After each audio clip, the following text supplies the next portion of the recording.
So thank you all so much. It's a real joy to see your faces here.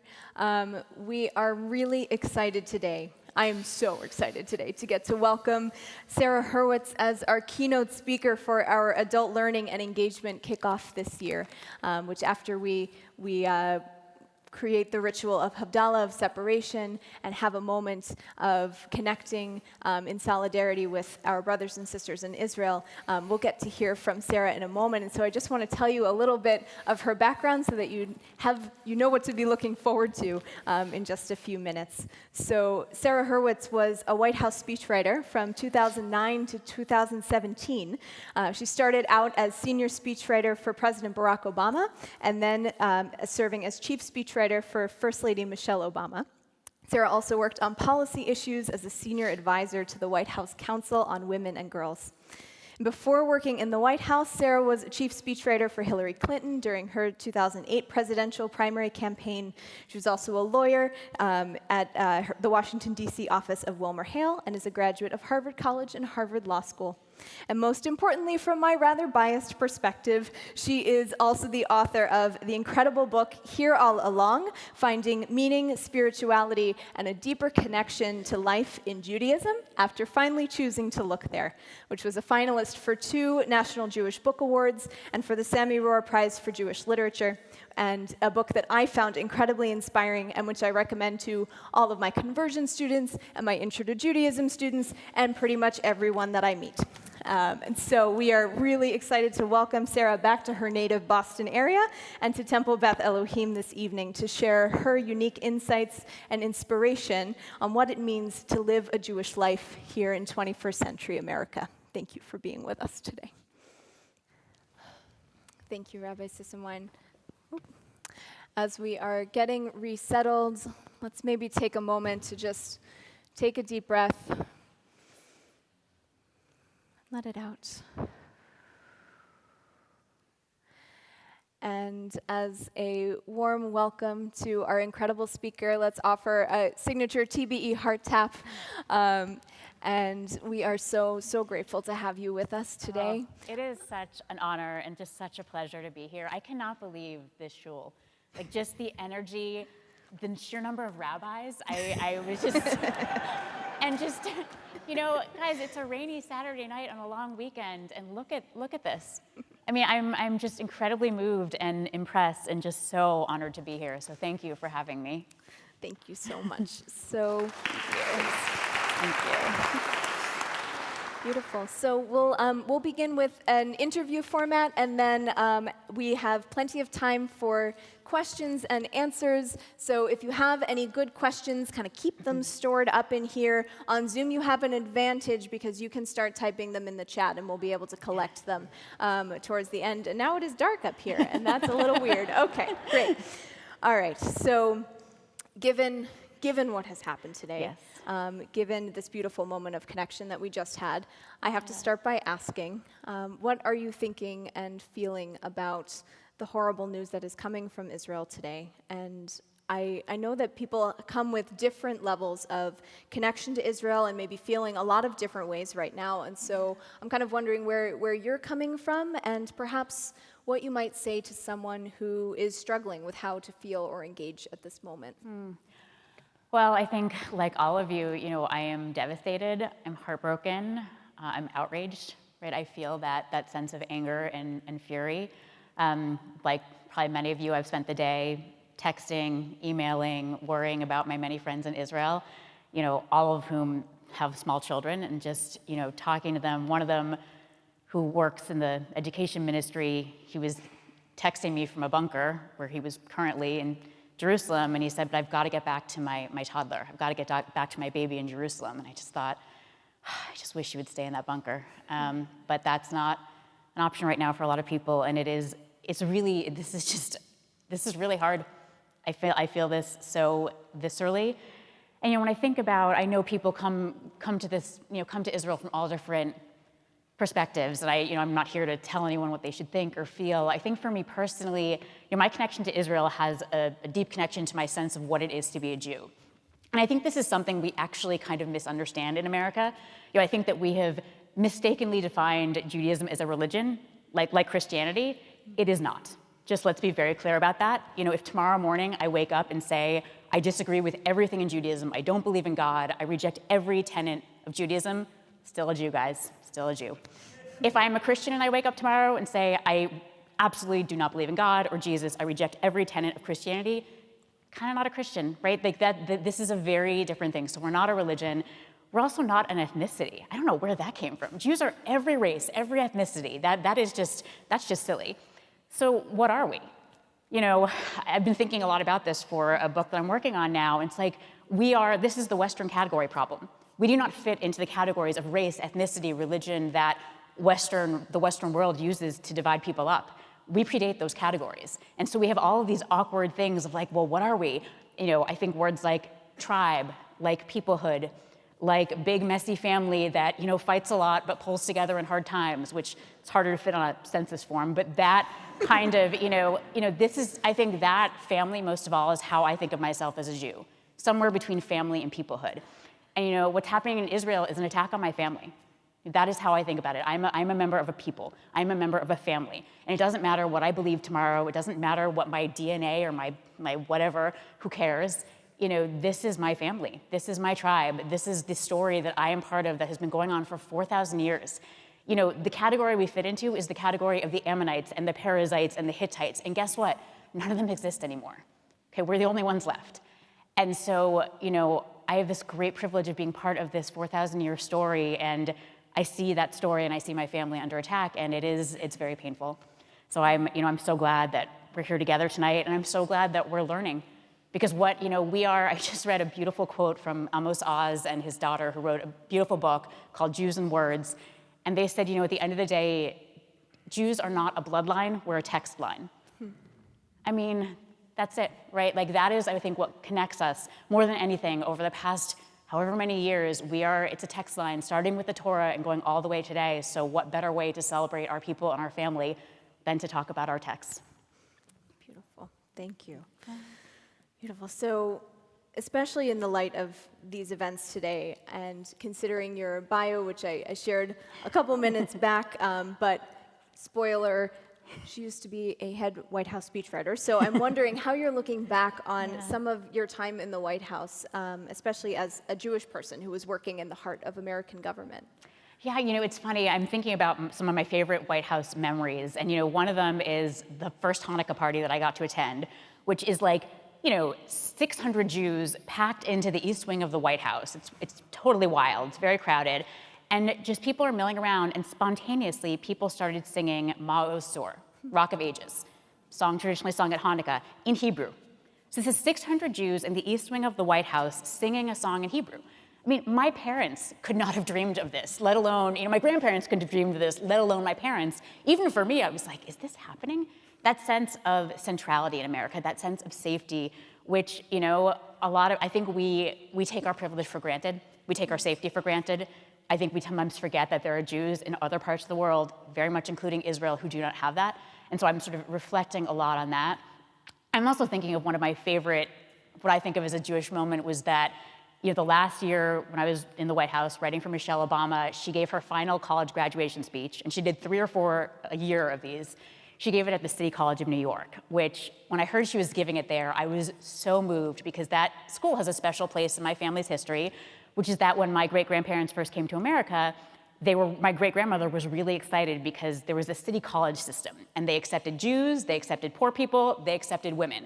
She was like, well, I have 5 daughters, maybe my girls can get an education. But they left New York, they moved to Massachusetts, and my grandmother, who was one of those girls, had always wanted to go to college. She always wanted to go to law school. She wanted to go into politics, but she never got the chance, which was a source of heartbreak for her entire 99 years of life. And it was so amazing to me to then roll up to the City College of New York with Michelle Obama, the first Black First Lady of the United States, and steps up to a podium and she is speaking to this generation of striving, dreaming immigrants, where so many of our ancestors, maybe even some of you, sat, and that's where my grandmother yearned to sit. And here I am, I'm a lawyer, I go to work every day in the White House, and I am here watching the First Lady give this speech. And it was just this very moving moment, and just this realization that Jews in this country, of course it's not perfect, But we have had such opportunity, we have had such success, and yes, we are definitely seeing a surge of anti-Semitism, let us not dismiss that, but we've also had such safety here compared to so many places in the world, and I'm just very conscious of that tonight. Yeah. So moving from your time in the White House as a speechwriter to you wrote a book about Judaism, which feels like a little bit of a shift. You don't see that as the logical next step, really? No, it's maybe fine. for me, but like I was not in that position. So I'm wondering, so after those 8 years in government, what prompted that shift for you? Yeah. So, I grew up maybe like some of you. We went twice a year to services and I found them boring. I went to Hebrew school, I found that boring. I became a bat mitzvah and then it's like, that's enough. Nothing to see here, I'm good. And I really stepped away from Judaism for a good 25 years. At the age of 36, I broke up with a guy I was dating. This was about 10 years ago, and I happened to hear about an Intro to Judaism class at the local JCC. And I just signed up totally on a whim. I was like, I'm a cultural Jew, and I thought I should learn about my culture. I really just wanted to fill my time. But I have to tell you, what I learned in that class absolutely blew me away. Children, you cannot teach children, I think, the really deep, transformative, profound wisdom of Judaism. You can teach them lots of things, you can make it fun and joyful, but the things I was learning in that class were not things any Hebrew school teacher could have taught me. So I do not like the trashing Hebrew school, it was not their fault. But what I saw in that class was 4,000 years of wisdom from millions of my ancestors about what it means to be human, about how to lead a worthy life, how to be a good person, how to find profound spiritual connection. And the more I learned, the more I reflected on how the modern secular ethic that we live by in America is kind of like, you do you as long as you don't hurt other people too much. It's a pretty low bar. I think my own ethic was some combination of social justice and the Democratic Party, right? It wasn't a very profound, well thought out way to live my life. And I found something deeper in Judaism, and so I started learning. I read hundreds of books, I took classes, I studied with rabbis, and I was just mind boggled at how hard it was to learn. I don't think I'm stupid, but it was such a struggle because there were wonderful intro books that really did give me the nuts and bolts. But then there were these really esoteric academic books, which the rabbis here probably had to slog through for rabbinical school, that I found they were a bit of a slog. And I just thought, I wish someone had written the book that conveys some of the most transformative, life-altering, profound wisdom that Judaism offers and also covers the basics. And eventually I thought, maybe I could try to write that book. Maybe I could try to share what I have found, because people don't have time. I spent thousands of hours learning. Who has that time? People have jobs and families and lots of things going on in their life.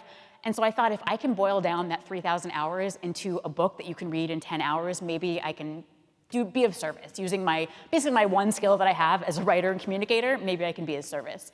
And it's been very moving, because I wrote this book for Jews like me, and what has surprised me is the number of very Orthodox people, Chabad rabbis, quite observant people who've said, this book is for me. I'm like, no, it absolutely was not. But they, and because I actually, before it came out, I thought, gosh, I hope, I worry that maybe very observant people are going to be offended by my book, or they're going to disagree with me or be upset at me because I'm a liberal Jew, I'm not an Orthodox Jew. But what a lot of them have said is look, I don't agree with everything you write. My practice is very different from yours, but I see how much you love this tradition. And I see that you did your homework, right? There's 550 endnotes in this book. So they're like, all right, we can disagree. We can agree to disagree, but I see that you love this too. And so that to me has been just moving. And I love the cross-communication, cross-community, cross-denominational opportunities that I've had. It's been really a joy. That's beautiful. So thinking about, you did, I think, a really beautiful job in the book that you wrote, in distilling those thousands of hours of learning and those 4,000 years of tradition into a book that is really easy to understand and also inspiring and has a million really excellent endnotes. And so if you were to boil it down even a little bit more, what do you think are some of the central beating heart Jewish ideas that may be relevant for all of us here today? If you were to do that, one more squish, Spark Notes your own book. Yeah, I think more than anything, just the most central Jewish idea from which everything else flows is this idea that we are all created in the divine image. We're all created in the image of God, which is literally a verse from the Torah, that God created human beings, they're in God's image. And, like you don't have to believe in God or just don't get caught up in that. But what this basically means, as is articulated both in ancient texts and I think beautifully by a rabbi named Yitzhak Greenberg, is that we all have three inalienable dignities. We are all infinitely worthy. You cannot put a price on a human life. We are all fundamentally equal, right? No one is more or less valuable than anyone else, and each of us is completely unique. There is no one else like us on this planet. And the truth is, not a single one of us in this room really believes that, including me. We wish we did, we aspire to it, but I think about the number of times in Washington, D.C., which is a city that has a lot of challenges. How many times have I walked by someone on the street and they've said, "Can you spare $1?" And maybe I've given them $1, or maybe I've said, "Oh, I'm sorry, sir, not today," and I've walked by. But let's be clear, if that person had been a celebrity, you would have stopped. I know I would have stopped, right? I don't view that person on the street as being as equal and worthy and unique as a celebrity. Right? I mean, I do, like in my heart, I'm like, I really want to believe I do, but that's not how we act. It's not how our public policy works in this country. We really actually don't believe that. So it's actually quite a radical and countercultural idea. And I think that more than anything else, I mean, so much flows from that idea. I think that so much of my work in politics, when I think about the speeches I wrote for Mrs. Obama, every speech she gave was articulating some variant of that idea. She talked a lot about educating girls in developing countries around the world, and she was essentially saying, these girls are infinitely worthy. They have promise you cannot begin to imagine. These girls are equal to every child on this planet, including my daughters, and each of these girls is unique. They have a unique world of possibility within them. And I just, as I was studying Judaism when I was in the White House, I thought like, oh, this is what I'm doing in public service. And I just think that idea more than anything else is our core beating heart idea. It's beautiful. So, okay, you were like, we can skip the believing in God part, but I want to move back a little bit because the God part of the being created in the image of God. It's important. It's important. I think it was also my favorite chapter in your book. It's the one I turn back to the most often. And I know that many of us struggle with the idea of God, particularly an all-powerful, interventionist kind of God. So I'd love to hear, what are some of the insights that Judaism offers on the divine that resonated with you and that might resonate with some of us as well? Yeah, I think growing up reading the Siddur at High Holy Days, I really got, and this was the 80s, so I'm sure it's obviously changed a lot, but back then it was like, okay, clearly the Jewish God is a man in the sky who controls things, rewards and punishes, and I don't have faith in that, so, I'm not really religious, right? It's a very strange idea of that is, in a way, it's sort of a Christian way of looking at things. It's like, well, I don't have faith in God, so I really can't be a Jew. And that's just, something that I love about our tradition is that we have a fundamental humility about the divine, right? We understand that when we're talking about God, we are talking about something that is infinite, that is ineffable, right? We do not try to shrink the divine to the tiny little contours that our little human minds can understand, which is why we have no dogmas in Judaism. We have no creeds, right? To kind of say God is X, to define God is, I think, in Jewish thought, to commit a kind of idolatry, right? It is reducing something that's infinite and ineffable to actual, quantifiable proportions, and we do not do that. Idolatry, big no-no, big Torah, God does not like idolatry. So, instead of dogma or definitions, what we have is just centuries and centuries of commentary. You have mystics who say that God is everything. You all are God, I am God. The idea that there's any barrier or division between us, that's an illusion. We are all part of God. You have, people like Martin Buber, a modern thinker, who says that God is what happens between two people who are in deep relation with each other, each being fully vulnerable to the other, each fully seeing the humanity in the other, in those moments of profound connection where you see the person fully, what arises between those two people, that's God. You have Mordecai Kaplan, who says that God is the process by which we each become our highest and truest selves. You have Maimonides, who has this very abstract metaphysical God that I don't relate to at all. But again, if that's your thing, he's available. We just have so many different conceptions of the divine. And I think that, unfortunately, too often, and when I say we, I really mean me, I stopped learning about Judaism at age 12. And hence, my Judaism is frozen in time, right? It's frozen in time as a child. Jewish thinking about the divine is very sophisticated, and it's adult, it's quite adult. And I think as I have studied more and more, I realize that Jewish tradition really invites you to figure out your own conception of the divine. This is what Jewish thinkers have been doing for many centuries. And they also really, some of them locate their divine ideas in experience, right? In relations with human beings, in time and nature. I mean, all these spiritual experiences that I think many of us have had. We've had these transcendent experiences, but we're like, well, that's not a man in the sky who controls things, so that wasn't God. Well, I don't know. Are we sure? Who's God? Whose definition of God?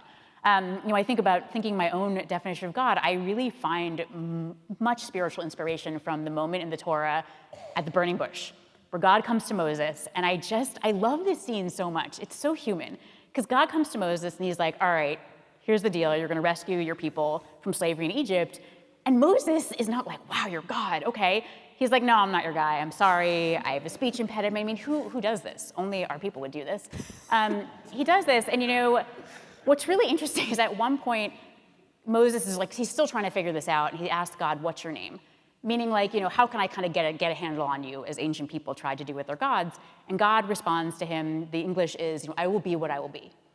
Odd, not exactly a name, right? I am ineffable, you cannot pin me down, I am unpredictable, unknowable.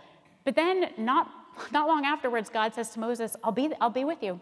I will be with you in this mission, right? Well, wait a second, that is knowable, right? That is presence. So you have this unknowability, but this reliable presence. And then the last thing God says to Moses that I love is when Moses says, I'm slow of tongue, I'm heavy of tongue, I'm slow of speech. God says to him essentially, who do you think created that tongue? Who do you think created that? I created you like this, really. And I just think that combination of unknowability, yet presence, yet love, right? Like that makes no sense. Makes no sense. Totally illogical, cannot defend it in a court of law. But I find it very moving, and I don't think logic and legal procedure is the right venue here, right? This is a different kind of venue, and I think it's one that many of us have visited, but maybe we're a little too embarrassed to talk about. And I think it's actually something that is worth talking about and is worth exploring the incredibly sophisticated wisdom that Judaism has to offer. Mm-hmm. To jump on that law bit a little bit, you also write in your book about studying Jewish ethics. And I'm curious to learn a little bit, how did that kind of study change you? And how did it affect the work that you do out in the world in a kind of bigger picture? Yeah, my study of Jewish ethics was very sobering, because I think, I'm used to the kind of secular American ethic, which is, it's a legal ethic, which is essentially like, do whatever you want as long as you don't infringe on people's property rights or their civil liberties or physically assault them. It's a very, very low bar. You do not see a lot in American law, as is appropriate, right? American law has a limit, but there's not a lot about compassion, generosity, wisdom, maturity, self-sacrifice, self-transcendence, right? That is not the purview of secular law. But as I was studying Jewish ethics, I just thought, this is a much higher bar than I would have ever thought of for myself. Even especially with just the numerous Jewish thinking, the voluminous Jewish thinking around speech, right, around how we use our speech. Something as simple as, if you and I are colleagues and we get into a fight, I'm just so angry at you, and so I go and I tell these people in the front row how terrible she is, and she's the worst, and she's a bad rabbi, just trash her. And then I feel better. And then the next day we come to work and it was a misunderstanding, we make up. Well, here's a problem. I've just told a bunch of people things about her. And maybe they're gonna tell the people in the second row, tell people in the third row, and suddenly your lovely rabbi has a bad reputation because of something that I said when I was angry. And once I read that little bit of ethical wisdom, I just felt busted, right? The number of times I think we've all done that very thoughtlessly, haven't really thought much about, and so when I walk in the world now, do I gossip way too much? Do I mess this up? Of course I do. I'm human, but I'm much more aware now, right? I'm aware of the consequences that my words can have. I also think something that just really struck me about Jewish ethics was it really was such a challenge to, I think, this anti-Semitic lie that I had sort of realized I had internalized, that, Christianity is a religion of love and Judaism is a religion of law. And it's very legalistic, it's nitpicky, it's stern. And that is actually, it turns out, a very old anti-Semitic slander. And it's not true, because Jewish law, that is the way that we articulate and express a very high standard for love. When you look at Jewish ethical thinking that says, if you've loaned someone money and they are still financially struggling and you happen to see them coming down the street, you should actually go out of your way to try to avoid them. Because if you run into them, you're just gonna embarrass them, right? It's just embarrassing for them. Just walk the other way. It's not a big deal. Now, you would say, well, that's very legalistic and nitpicky. Or you can understand that what Jewish law is doing is it is pushing you to cultivate an exquisite sensitivity to the needs and the dignity and the humanity of every single person you meet. Be nice to the poor, help the poor. That is, I don't even know what that means, right? That is a useless piece of advice. But when they're getting, there's so much Jewish thinking about how exactly do you help people struggling? How do you do it in a way that preserves their dignity, that empowers them, that doesn't humiliate them?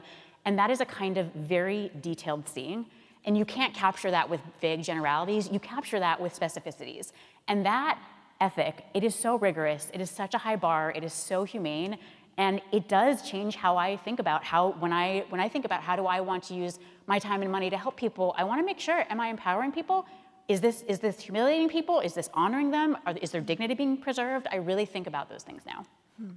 That's beautiful. So thinking about that sense of Jewish law and what is its function and what is it doing, in your book you also wrote about mitzvot and about sacred obligation, which are really powerful aspects of Jewish practice that I think are kind of misunderstood in Reform or liberal contexts. So I'd love to hear a little bit more about how you think about mitzvot and relate to that concept of like a sacred obligation. What does that mean? Yeah, I think I used to think that, observant Jews were kind of just observing, like they were just obeying all these very specific rules. There are 613 mitzvot that ancient rabbis gleaned from our Torah, right? So they're commandments, they're rules, basically. And I just thought running around obeying all these rules. Well, number one, there's no word for obey in the Torah, so that is actually not what's happening. Number two, I think as I've studied the Torah, I realized that what these mitzvot are is they're instructions for how to build a certain kind of society. You look at the mitzvot, there is such a focus on how do you care for those who are vulnerable. There's a real focus on, courtroom jurisdiction, like criminal law. These are instructions for building a society. There aren't really and for also living a personal life, but they are, they're instructions for building a kind of society. And I think that what I've come to understand is that mitzvot are not about us getting into God's kingdom. They're really about God coming into bringing God into our kingdom, these are the words of a wonderful British philosopher named Bernard Harrison, where he says it's not about getting into some kind of heaven, it is bringing God down to earth so that when I am helping someone in need, right, that moment is me bringing the divine to earth. When I am visiting someone who's sick, that is a moment of bringing the divine down to earth. And you can say okay, well that's nice, but come on, Sarah, there are some weird mitzvot, right? It's like no sorcery. Okay, I guess I'll refrain from sorcery. That is actually a commandment. But there's also things like, rules around eating and dietary rules, which some people say, well, okay, that's not really my thing. But, there's this great rabbi named J. Michelson who once wrote, I just love this. He said, is it stupid that I don't eat bacon? Yes, but you do stupid things for those you love. I just thought, what an interesting idea of these mitzvot, some of which don't make sense. If you were envisioning this as, God sort of saying, here's the society I want to build, here's the life I want to live, and here are just some things that would be really nice that I'd appreciate it if you did. We do things for our spouses that are kind of silly. We do. And for our kids and for our friends, this is what we do. And I find that to be just a beautiful little idea of you do stupid things for those you love. And I think, I don't have a rigorous kosher practice, but I don't eat pork and I don't eat shellfish. And that's sort of my way of announcing when I am in a venue that is not a Jewish venue, I'm a Jew. I love my people. I love my God. I am part of this tradition. And this is how I'm expressing it. So I think there's a lot to offer. And the final thing I'll say is it's not all or nothing. Even the language I realize I'm using, I'm observant, not observant. That's nonsense, right?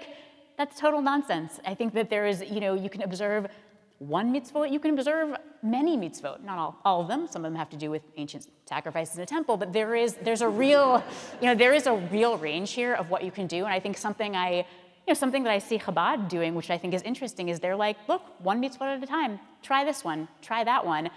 There's something to that. Mm-hmm. Yeah, I think so too, that there's a lot of power, and sometimes we don't even know what the benefit might be until we start actually trying it. Right. This is what the Israelites say when God offers them this covenant. I don't know what kind of ancient Near Eastern God offers people a power-sharing agreement, only ours. It's very amazing. And the people, when they accept it, they don't say, they say, we will do and we will hear, right? We will do this thing and then we will hear. The word meaning hear can also mean understand. It's we do the thing and then we understand that. I think that's a key idea in Jewish thinking that is a little confusing for people, where it's it's not well, I feel this thing in my heart and thus I will act. Well, guess what? You might not really feel in your heart like visiting someone sick. or like attending to a mourner, or like giving to someone who's struggling, but you don't just do it, and the feeling will probably come. Beautiful. So to shift gears a little bit for a second, thinking back to your political career and thinking about the connection between your Jewish life, the work you do in the world, it sounds like the Jewish learning that you did affected your work in politics, but there are some people who argue it doesn't go the reverse, that politics shouldn't intrude into Judaism, that perhaps rabbis shouldn't talk about politics in their sermons, Jewish organizations shouldn't engage in political issues. So I'm curious to hear your take on this from where you sit. I mean, I've heard that critique before, and I just always want to be like, have you read the Torah? This is such a profoundly political document. I mean, the Torah is essentially a polemic against the norms and values and power structures of the ancient Near East. God, the first words God says to Abram, he says, get out of your country. It's a very bizarre first word of contact from your divine. Abraham lived in Mesopotamia, which is one of the two big empires of the Middle East, and God says, get out, leave this powerful empire. Moses and the Israelites leave Egypt, which was the other powerful empire. There's a very strong kind of disdain for empire in this Torah. The Tower of Babel is sort of like a Mesopotamian ziggurat or an Egyptian pyramid, and God destroys it. Right? There is this real disdain for the kind of abusive power structures of the ancient Near East. So it is this real polemic. And the Torah has a lot of thinking around redistribution of wealth. It has a lot of endless exhortations to love and care for the stranger. The stranger is the non-Israelite, right? It is the person who is not in the kin group. That is an immigrant, essentially. These are political issues, and I certainly would never argue that there was one, core Jewish political idea, one interpretation of these things. You can have many Jewish ideas about poverty or about healthcare or about immigration. You can use Jewish texts to make many different arguments, some of which I find more compelling than others. But to say that Judaism shouldn't be political, I just think it is missing. I mean, we would have to edit out so much of the Torah to make that true. There'd be very little left. It would be weird stuff about sacrifices and like leprosy. So I just think that, so much of our document is political, and to shy away from that, you don't have to be partisan. I do agree that can get messy and tricky, but I think really engaging with the issues of today, according to the wisdom of our tradition, that's what we're called to do as Jews. Beautiful. So as we're thinking about kind of political issues and current events, and knowing that, of course, we're thinking about Israel at this time, we'd also be remiss if we didn't touch on another issue that's pressing on us from another angle, which is, of course, the rising anti-Semitism that we're seeing in America today and also around the world. And so I'm curious kind of what you make of this and what is going on now, and how you think the Jewish community and the American community ought to respond. Yeah, I mean, this is, I really miss the 90s. That was when I was in high school and college, and I just feel like it was a very sensible, reasonable time. When I was in college, I visited a college campus recently, and a young woman raised her hand, and she said, well, how did you deal with anti-Semitism when you were in college? And I just looked at her, and I was like, I didn't. I didn't once, ever. And she looked so stunned. I don't think she believed me. So, clearly this is a rising problem. Clearly it is, across the political spectrum, and it is, I find it scary. I find it really depressing. I find it unsurprising. This is unfortunately kind of, I've heard many scholars refer to it as this is like a chronic illness, right? This is something, and it's not mysterious, right? This goes back 2,000 years. This started in a certain place in history. It's continued onward. We can have a long conversation about sort of where this started, and I intend to write about this in my next book. But it is very depressing and frustrating to watch this. That said, we talk a lot about fighting anti-Semitism, which I think is critically important. I love what various organizations are doing. It is so important to call this out. I'm all for that. But I also just want to gently say that, there is a limit to how much we can fight this as Jews. Like, this actually isn't a Jewish problem. This is a problem of other people who are doing this to us. So we can do our best to fight this, but I think we often put this all on ourselves and feel like we're not doing enough. We should do more. It's like, well, actually, we're not the anti-Semites, right? Just, it's not. I also think I think the most important way that we can fight anti-Semitism is by being proud and committed and passionate Jews. I really do. I think about how often, like, people have a Jewish identity, which is like, I'm an anti-Semite. which is just such a lame Jewish identity, right? If your whole Jewish identity consists of feeling victimized and kind of fighting haters, I mean, okay, but you're missing out on the other 99.9999% of the tradition, which has wisdom and beauty and meaning and just such power. And so, my pitch to Jews is like, I don't think we can fight anti-Semitism if we don't know about our traditions. If someone is saying something ridiculous and false and slanderous about Israel, and what am I going to say if I know nothing? Like, oh, I love kugel. Like, how do you respond? If someone tells me that, oh, the Old Testament is violent and vengeful, am I going to be like, haha, I watched Seinfeld? I mean, that kind of shtick Jewish identity, it's not acceptable, right? It's a loss, right? That is a loss, and that was my Jewish identity for 36 years. So I am talking about myself more than I'm talking about any of you, and I realize how much I lost. And it took me a long time to start learning and understanding, and I still feel like an imposter. I still feel like a beginner. So if you feel like an imposter, I feel very uncomfortable oftentimes in synagogues because I feel like I'm gonna mess something up, everyone's gonna look at me, and I wrote a book and it looks bad. So just if you feel that way, welcome to the club. I don't know who these authentic Jews who are not imposters are. I haven't met them. I think most people feel this way. So, I think it's just great to come in and say, look, I don't know anything. I haven't had the chance to learn. And you have this incredible synagogue where I cannot believe the learning opportunities you have here.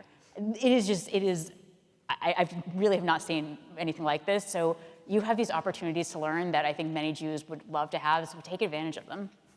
Thank you. That was not a plan. She did not tell me to say that, actually. That was a genuine feeling. And I appreciate it.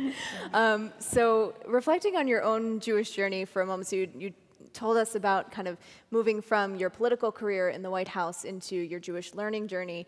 And through our conversations, I recently learned that you recently completed your training to be a volunteer chaplain, which is an incredible kind of work. And I'm curious to hear what inspired you to pursue that shift into chaplaincy as well, and how does that connect to this whole story of your Jewish journey?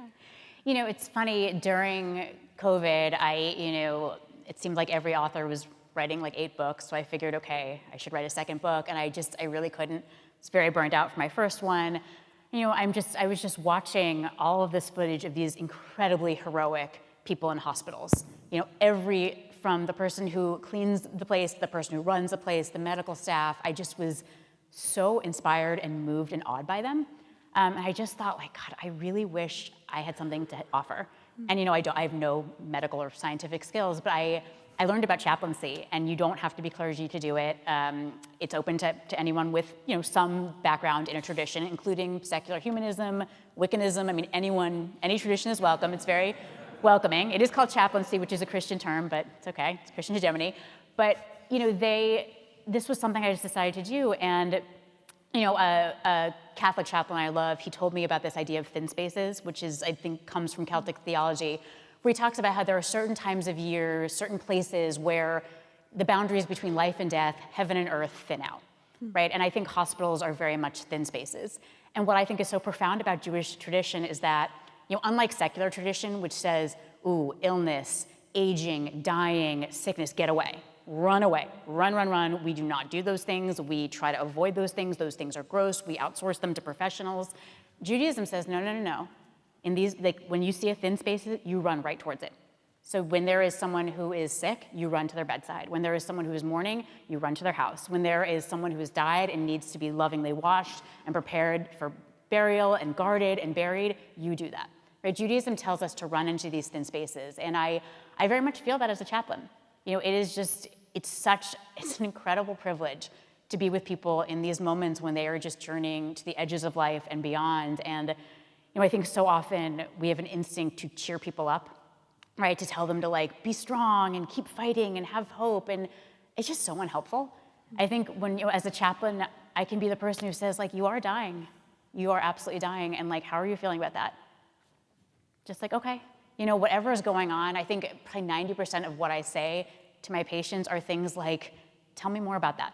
I say that all the time, or how did that feel to you? Or wow, that sounds hard, or that sounds scary, or that sounds like a huge loss, right? Just that loving presence where you're not trying to fix anything, you're just trying to give someone the space to be with what is and to be present with them. it's a gift, and it's very much, chesed, loving kindness, visiting the sick, tending to mourners, tending to those who are dead. Like, those are fundamental parts of Jewish tradition. So this has been a very important part of my Jewish journey. It's really beautiful. Thank you. And since we're celebrating and wrapping up Simchat Torah, which is my favorite holiday, I just want to end our formal interview with a question about the Torah, because I can't not ask that question. So what most moves or inspires or challenges you about our central text?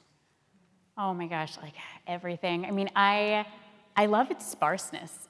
The Torah uses so few words, never tells you what anyone is thinking or feeling. So to read it, you have to interpret it. Right? It invites you to interpret, which for 2,500 years we have done. Right? This document did not end in time 2,500 years ago, which I didn't know 10 years ago. No idea. It turns out we've spent 2,500 years reinterpreting it. Goes on up until today, and that is because it invites that. So I love that. I love the women in the Torah. Anyone who says, well, Judaism is sexist, well, I'm like, have you seen these women? The women in the Torah are powerful and complex and heroic. I mean, Moses' life is made possible by a series of heroic women.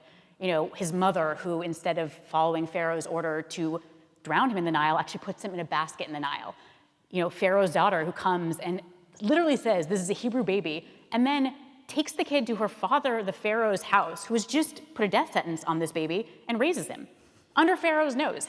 That is mind-boggling. Miriam, who sees Pharaoh's daughter with the baby and says, oh, do you need a wet nurse? Oh, how about my mother? This is a little girl who's like so quick thinking, this series of remarkable women. The midwives who actually don't kill Moses as Pharaoh ordered, but who save him. This to me is just mind-blowing. I love that the Torah is filled with characters who argue with God. That is so, I don't think there's really any other tradition where arguing with God is so incredibly central. I love how funny it is. When you have the Israelites are wandering through the deserts and they say to Moses, what, there weren't enough graves in Egypt? That's why you brought us out here? It's like, this could be like modern comedy today.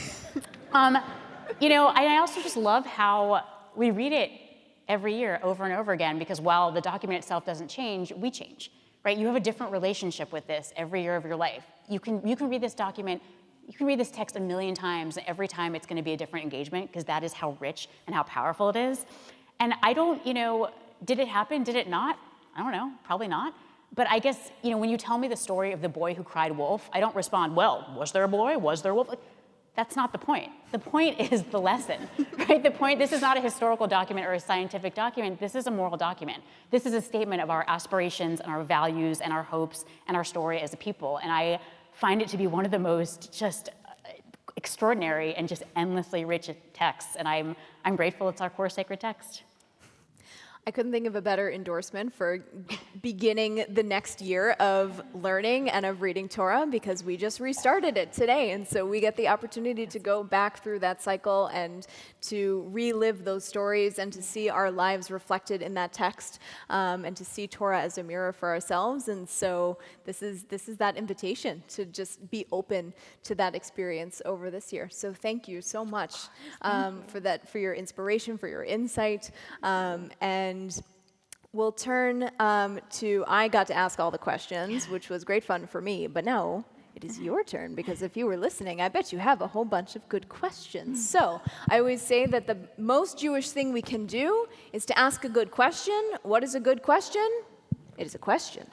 So I will encourage you to ask questions. And if you have, so on Zoom, we'll see what's been coming in the chat and in the room. If you have a question, Kenna Rosenberg will run around with a microphone so we can hear you on Zoom. So if you want to take a moment to think what has come up for you in hearing Sarah speak about this really wide range of topics, what has come up for you? What are your questions? And as we'll collect on Zoom, so let's start in the room.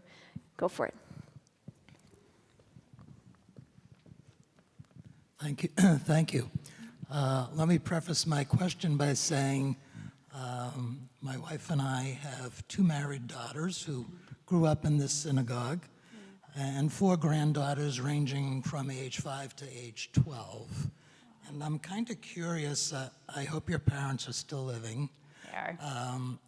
And I'm curious to know how they understood or perceived what was actually a very big change in what you described as growing up as a cultural Jew, going on high holidays, and then putting it in the drawer after your bar mitzvah, like I put my tefillin in the back of the drawer after my bar mitzvah.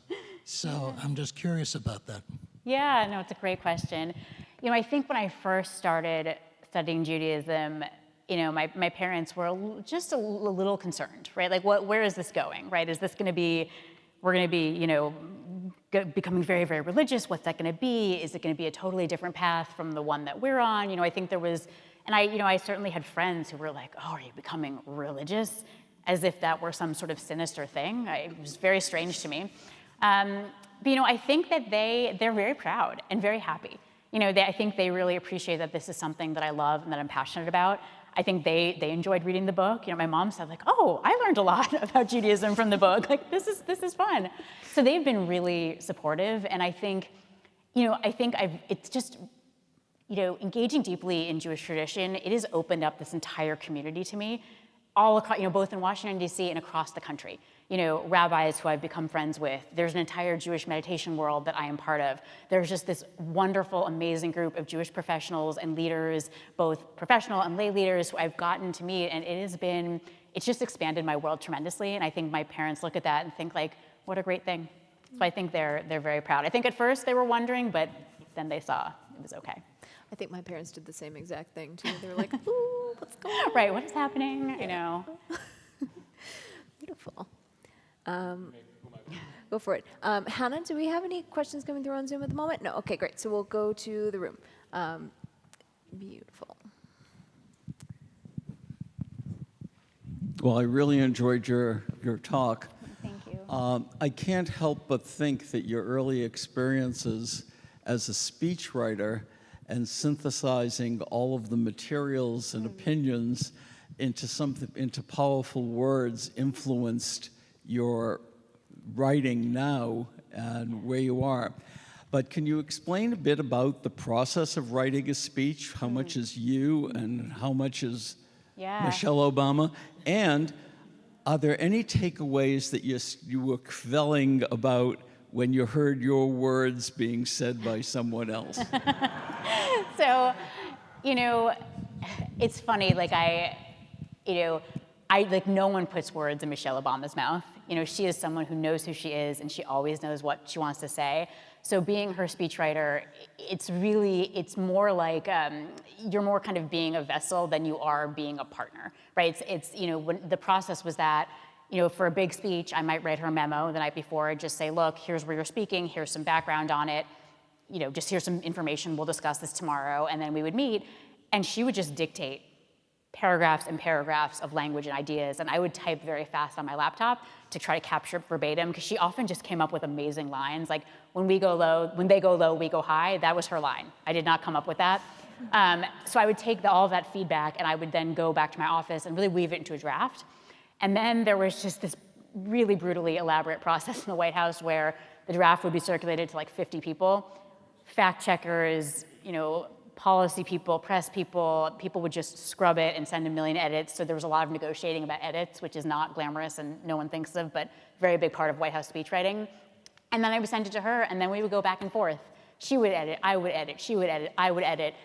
And I remember I would always write her a memo being like, okay, I've made the following edits per your blah, blah. I'd be like, number 1, I changed the semicolon on page 8 to a paragraph, And I remember saying to her, gosh, if anyone looking through the White House archives years from now is gonna think we were just two very neurotic women, editing these speeches. But she has the highest technical standards of anyone I've ever known for her speeches. She's very precise with language. She has an impeccable sense of structure and flow. So she actually has a much higher standard for her speeches than I have for anything that I do, which was such a relief upon leaving the White House to know that whenever I wrote a speech for myself, I just was like, so much more relaxed. I'm like, oh, this transition could be sloppy, it's fine. Whereas with her, everything had to be meticulous. So there is that back and forth. And I never, when she delivered a speech, I never felt like, oh, those are my words, because it was so much of her, right? So it's sort of, that's not really how I felt it. But I will say writing a book was very different because I lost my person who I was writing with. I found it actually kind of lonely and kind of hard at first. You're used to kind of being with this person who provides a lot of the ideas, and suddenly it's like, oh, I have to provide all of these ideas. And I think, you're right, that's a very astute sense of what makes a good speechwriter is that, a healthcare policy person will present me with a 20-page memo and be like, the new healthcare plan is gonna, lower healthcare costs as a percentage of GDP and gonna bend the cost curve so that I'm like, okay, can people see the doctor they wanna see? How much will their premiums cost? Like, I'm always bringing it down to where will people see this and feel this in their lives? And I really tried to do the same with Judaism. There's just so much complex, rich, sometimes esoteric material. And my question was always, okay, where do people see this and feel this in their lives? Where have I, as a pretty relatable Jew, who I think a lot of people can identify, what did this mean to me? How did I engage with it? I think that sensibility was really helpful in writing my book, and it's a very similar skill. We have a question on Zoom. So a question from Zoom. What are some ways that Israeli culture may or may not reflect things that you've learned about being Jewish?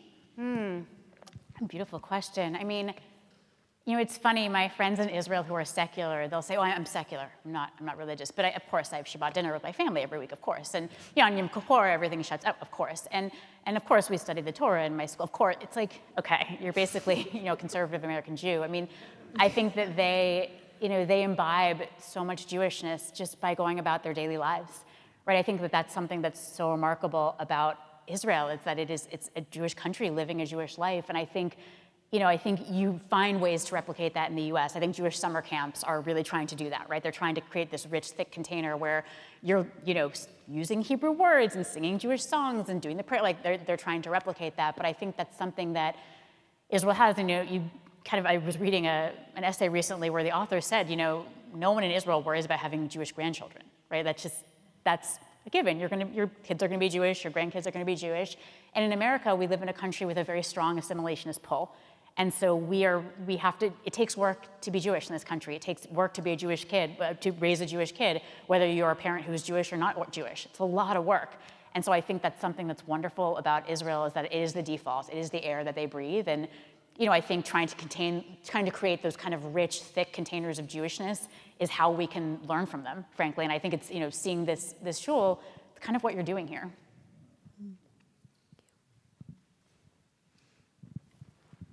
I guess I'm choosing. Okay. Thanks. So great to have you here. Thank you. You mentioned earlier about how it's easy to miss out on that 99.9% of Judaism that's so amazing and so powerful. I relate it back to your experience of going through Hebrew school and finding it boring. I can totally relate to that. And then maybe not really connecting to the principles of Judaism. What do you think we have to do as a community to make sure our children, our children's children, can stay connected and understand the power of Judaism and the wisdom and humanity, and really continue to connect it through Judaism so we don't have folks lose that connection throughout their life? That is such a great and important question. And I think, I appreciate that it's sort of like implicit in the question is that it's not like, okay, it's just Hebrew school, they'll do it, right? Like you're asking because we can't just demand that Hebrew school teachers make our kid Jewish in 2 hours a week and then be mad when they don't, right? That's silly. That's not how one becomes a Jew. I think it really starts with us as adults, right? It starts with each of us cultivating a really rich, meaningful, knowledgeable Jewish life, and that is hard. That is so hard to do. People are so busy. I feel such unease about saying this because it sounds like I'm saying, well, why don't you go study Judaism for a couple thousand hours? Like, no, nobody in this room has time for that. But there are ways to start learning in a way that you don't have to read a million Jewish texts, right? Like I wrote my book specifically for that purpose, and the appendix actually has a literal roadmap where it's like, okay, here are some more intro books you can read. And if you are, once you've read a few of the kind of intro to Judaism books, you will then have a basic web of context in which you can catch more sophisticated things. Without that web of context, you're just kind of lost. So you do have to kind of slog through some intro books. But after that point, my question for you is like, what excites you? Do you love making Shabbat dinner? Amazing, do that with your kids. Are you a lawyer who loves to argue? Amazing. Jewish text study is definitely for you. Are you someone who really has a spiritual yearning? There's an entire, I mean, you have this At the Well program here, there's an entire Jewish meditation world that is this neo-Hasidic, deeply spiritual community that you can find a way in. So I think there are so many ways to be a deeply committed, passionate, learned Jew, and I think it's about finding the path that works for you. So I think it's, I mean, I hate to say this because it's like putting work on your plate, but I think each of us, we've got to know the basics of Judaism. We have to, I didn't know what the Torah was 10 years ago. No idea. Thing on the scrolls in Hebrew, old. That's the sum total of what I knew about the Torah. So I'm not, please don't take this as a lecture or a shaming. That was me. The Talmud, I had never heard of that. What is the Talmud? Well, it turns out, actually, that's the 600 years we spent reimagining and reinterpreting the Torah that has been the basis of all Jewish law since then. I think most American Jews have never heard of this, right? And like, there are so many reasons for this, which is what I'm thinking about and writing about next, but there's no shame here, there's no blame here, this is just where we are. And so the question is, okay, what do we do now? Which is, we have to learn the basics, and then, frankly, I took 2 Intro to Judaism classes, 2, which one of my friends said to me, you've gotta be kidding me. When you walk in with your like Jewy face and your Sarah Hurwitz, are they like, all right, who brought the ringer? Come on, you took 2 intro classes, but yeah, I needed 2 Introduction to Judaism classes to understand what the Torah was, to learn what the Talmud was. So please don't be ashamed to just take a basic Intro to Judaism class. The Stryker Center is offering a class called Yesod that's coming up. I think it's a year or 2, and I think it's online, and it's an Intro to Judaism class that looks really sophisticated, that has some of the best teachers on the planet teaching it. It's called Yesod, Y-E-S-O-D. That's a great option. I mean, making a class in person can be hard. There are plenty of online options, so that's my advice, because your kids, they will pick up what you feel. I think if you're like, oh, we have to go to shul, they'll pick that up, right? But if you're like, actually, I really love this. Actually, I'm really excited about this. Okay, this part, not my jam, but this is amazing. They'll see that joy and that passion, and it will matter.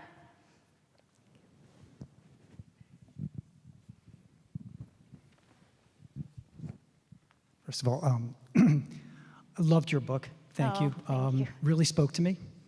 Literally, it was my first audiobook, actually, as well. God, you spent like 10 hours with me. That's a lot. It's 5. I put it on 2x. It was wonderful. But one area of contention I've always had, and a pain point, if you will, in Judaism is this concept of the chosen people.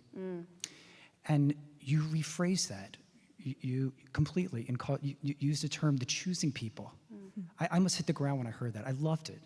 And I'd like to know how you came to that, how that evolved in your thinking. Yeah, I mean, it's so funny. The phrase chosen people does not appear in the Torah. Right? That is actually, and if you study the Torah, God makes very clear that the Israelites are not superior. Literally at one point says to them, I did not choose you because you were a big, important people. You are the least of people. I mean, it's really quite damning. And the Torah seems to go out of its way to emphasize that Israelites are not particularly great people. In fact, the non-Israelites in the Torah come off a lot better than the Israelites, right? This is a really stubborn, anxious, difficult, disobedient people, right? They are not portrayed as this wonderful master race. That is not Jewish tradition.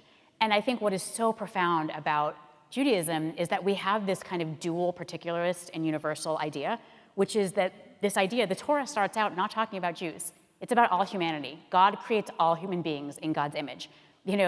Noah is not a Jew. Adam is not a Jew. These are people. They are all created in God's image. God has obligations to and cares for and loves all of them. God then, establishes this particular relationship with Abraham and his family and with the Jewish people.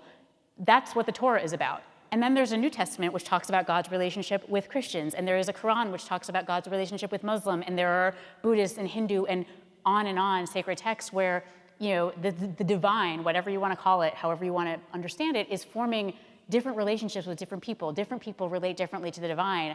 The only thing that the chosen people means is that we just have this particular relationship. And the Torah is very clear that others do too. The Jewish tradition is very clear. You do not have to believe like we do to be saved or okay. I mean, that idea is utterly foreign to Jewish tradition, utterly foreign. I mean, the whole idea of the stranger is the one who is not the Israelite, not worshiping the Israelite God, and the Torah is obsessed with protecting that person, applying the same laws to that person. So that sort of universal idea of Judaism, that there is a divine who loves and cares for all people, and that different groups of people have different relationships with that divine, that's all that the chosen concept means. And I will say throughout history, I think Jews in times of just brutal persecution kind of ran with it as a way to have a sense of dignity and self-esteem. You know, when you are just being brutally humiliated, when you're being murdered, when you're being expelled, when you're, you know, just being treated like a second class or 8 millionth class citizen, I think you at some point say, well, you know what, we're superior. We're better than these people. And look, is that not great? Maybe, but it's also very understandable. So I think to the extent where that phrase has gotten a little bit twisted in history, it's kind of an understandable thing by an oppressed people, but I don't think it's faithful to our core text. And so I really do appreciate that this is, you know, that God has chosen different peoples for different relationships, and we, you know, the Torah is really clear, it's a covenant. You can take it or leave it, and the Israelites choose to take it, right? They decide, they choose. That was, I think, the original choice. Abraham chose. He chose to just like leave his house. Random divinity comes by, says, leave your country, leave everything behind. Actually, the verse is very clear. It's like, leave your family, leave your kin, like really cut all ties. And Abraham's like, okay, he chose. And so I think that choosing idea is much more faithful to Jewish tradition than any idea of a, you know, superior chosen people. Beautiful. I think we have time for one more on Zoom. I just want to check to see if we have any on Zoom. Okay. We can take one more from the room. I see a hand over here. Kenna Rosenberg, can we Sorry, got to make try. it all the way over? Thank you. Run. This is why I'm not moving the microphone around the room. That's why Josh is doing it. I enjoyed your presentation. Having distilled Judaism into a readable and listenable volume, what do you view as the origins of anti-Semitism, and what can we do as a Jewish people to squelch this terrible force that is risen again among us? Yeah. So it's a really important question. I think sometimes the way that we teach about anti-Semitism today can be a little confusing, where it's like, okay, you know, the Germans were upset about World War I, they were humiliated, and then they were stressed out about the Depression, so they killed all the Jews. It's like, well, why? Because of prejudice and scapegoating. It's like, okay, but why the Jews? Well, because of prejudice and scapegoating. It's like, okay, why not red-haired people or, you know, whatever, left-handed people, like why the Jews, right? And I think that, you know, unfortunately people walk away from that thinking one of two things, either like, oh, the Jews probably did something to deserve it, or anti-Semitism is so mysterious. It's so mysterious. Where does it come from? I mean, it's not actually all that mysterious. There's a scholar named David Nierenberg who wrote really an excellent book called Anti-Judaism, where he traces, and there are just a number of scholars who have sort of, a woman named Magda Teeter at Fordham University, where she wrote a book called White Christian Supremacy that traces both white supremacy and anti-Semitism back to early Christianity, where, you know, the New Testament was an intersectarian battle between Jews. You know, it was a battle between two Jewish sects, and you know, it could have really developed into just two traditions that went their separate way and it was all fine, but unfortunately, it kind of, you know, early Christianity very much defined itself in opposition to Judaism. There was an adversus Judaeus tradition where there was a lot of pretty vicious hate, and that really did continue through many centuries. It morphed in different ways in the Middle Ages. In modern times, you see it taking on a racial component. You see it spreading to the Arab world. You see it, you know, there is an origin, it spreads, it moves, it morphs and changes. So it's not mysterious. This is the least mysterious phenomenon in human history. So when people think of it as like mystical and mysterious, like it is not. That is not true. There's a starting point. There is ancient anti-Semitism as well in the pagan world. That's not really what I think has reached us today. And so what can we do to fight it? I mean, you know, I have a wonderful friend who's a Presbyterian minister, and he noticed that the statement for his denomination said that Christians were the new Israel. And he was like, no, that is a kind of supersessionist language that is not acceptable, and he actually is now waging this one-man campaign to change it. And I just think, like, what an extraordinary thing. This guy is so learned. He's taken the time to learn about Judaism. So I think one thing we can do is educate people. First, educate ourselves, and then we can actually educate people about who and what Jews are, you know, what we believe. We can educate people about where anti-Semitism started and what its manifestations are today. I think that's very important. But we do have to know something. And that takes a lot of work. You know, it's easy to have a protest. It's easy to go around saying fight anti-Semitism and those things. I don't know how effective that is. I think we really have to kind of come at this with some real learning and information. I don't know how successful we'll be. You know, it's been many millennia. I think this is something that comes and goes in times of stress. I think that we can make a difference, but sadly, I do think it's something that's a pretty deep neural groove worn into the Western world psyche. It's been a long 2,000 years, so I think we can fight it, but I do think this is very tough. Yeah. And I want to lift up what you mentioned earlier as well of what is one of the best ways that we can fight anti-Semitism is by being loud and proud Jews who love our tradition and embrace our teachings and our way of living. And frankly, to take it back to Israel, our connection to Israel is part of that, right? I think it's so easy to feel this discomfort and I don't know enough and this and that, but I think, being knowledgeable about what's happening in Israel, being willing to speak up when you hear things that are just not true, I think that is just so important. When I talk to young people and they say, well, my college is great, it's so friendly to Jews. And I'm like, oh, good, you could wear like an Israel t-shirt or you could say you're going to Israel for a spring break. They were like, oh God, no. No, oh God, I couldn't do that. It's like, that's a problem, right? I think that we need to be able to Israel's a country. It's a country. Israel is a country. The conversation we have about it is about something else. I don't know, it's about a lot of things. It's not a conversation about a country, and I want to have a conversation about a country that has the same rights to defend itself as any country, that has the same rights to its sovereignty as any country. I'm very tired of this other conversation we're having. So I want to have that conversation, and I think that we can all, learn deeply about Jewish tradition and about Israel and Israeli history, and we can be the ones to have that conversation. And it takes some courage. It's not easy. I don't always do it when I should, but I think we can each try. Thank you. I think that's a beautiful place to wrap our conversation. And so I just want to share so much gratitude. Thank you so much for being with us, for sharing your You are a delight. wisdom. Your rabbis are amazing. I have to say, I am just really such a joy to be in conversation with you. Thank you. This is like, I was so profoundly inspired by your book. I read it as a rabbinical student and was just like, this is everything. And so this is a real privilege and a pleasure for me as well. So thank you for sharing your wisdom and your insight and your inspiration with all of us. I want to end with a few more words of gratitude and a very quick pitch. So first, with gratitude to our tech teams, our facilities teams, our communication team, our partners in membership connections, our wonderful lay leaders who stepped up to facilitate one-on-one conversations today, and all the people who made this incredible day possible, especially my adult learning team. Without the shared vision and incredible hard work of my partners on this team, Allison Kerr, Lynn Burke, and I cannot thank enough Hannah Richmond Carney, who put this whole event on her shoulders.